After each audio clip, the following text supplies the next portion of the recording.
Hello everyone, today we made a code for face detection in the pictoblox.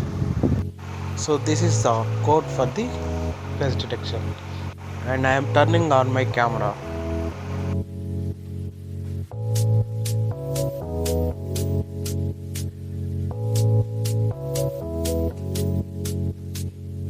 So now you can see my face.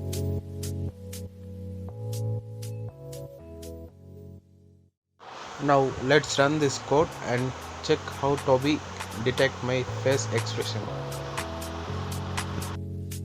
Here we can see the bounding box has came.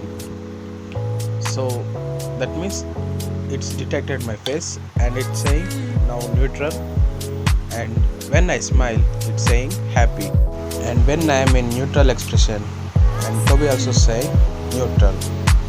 Like this we can make code for face detection. Thank you.